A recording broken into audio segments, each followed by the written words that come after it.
everybody, it's Honest John again. Now, last week, Donald Trump issued a couple of executive orders. Didn't get much attention, but they were regarding federal employees. One order limits the amount of time federal workers can spend performing their union duties.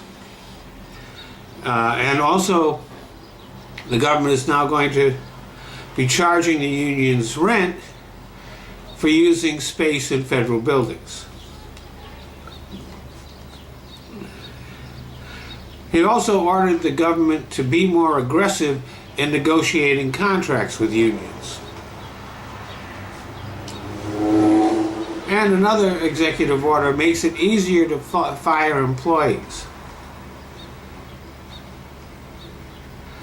Before this order, if an employee got a bad performance review, they had from 60 to 120 days to try to improve it.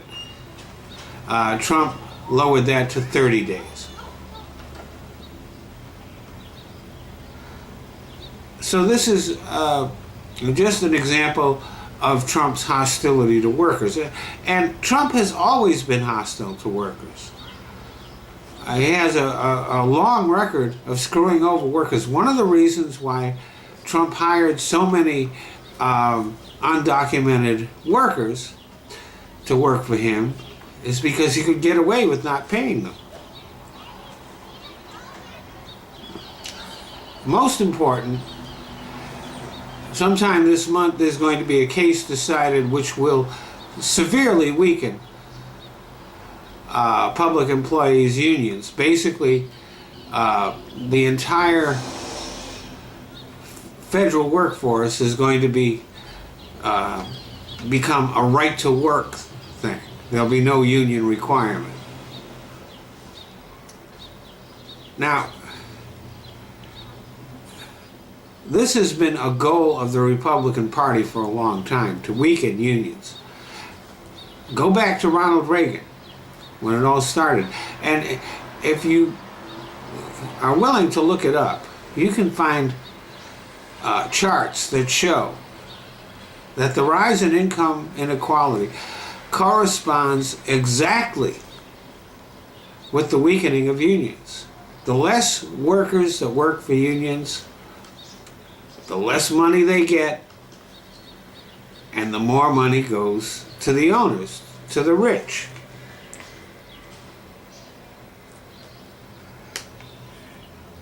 And the destruction of unions is a goal of the Republican Party. And if you're against unions, what you really are is against workers. Statistics show that in states where there is where unions flourish, the workers make more money. So if you're a proud worker in a red state, the so-called right-to-work state, which means right to be screwed over, you're making less money than you would be if you were working in a blue state where unions are allowed to function properly.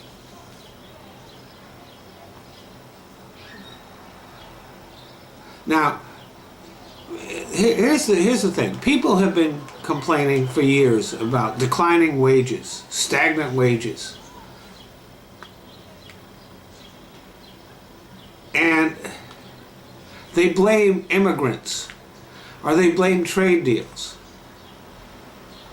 What they really ought to do is blame themselves. If you're a regular Joe and you vote for Republicans, you're voting against yourself.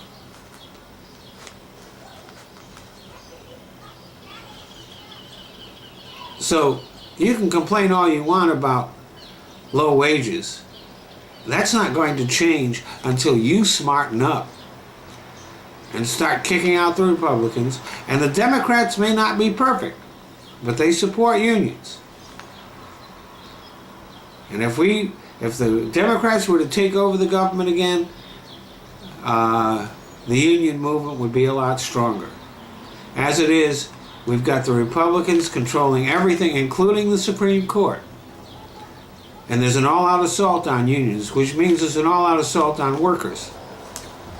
So the economy may be going great.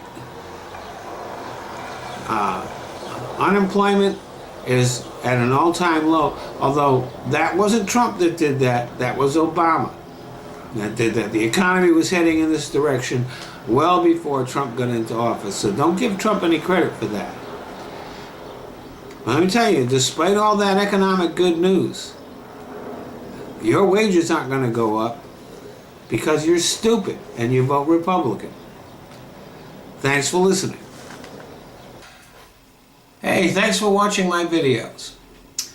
And I want you to keep on doing that. Just not on YouTube. If you look down in the description box, you're going to see 2 new links there. One is to my Patreon page, the other one is to a site called Top Buzz. Now on Top Buzz, they're letting me monetize my video and they're not even ads on them. So I'd like you to get in the habit of watching my videos there. Or you can go to my Patreon page, and if you want to become a supporter, that would be great. If you don't, you can still watch my videos there. But for me, YouTube is no longer worth bothering with. It's just a launching pad that I use to put my videos other places on the net. So I do want you to keep on watching my videos, but not on YouTube.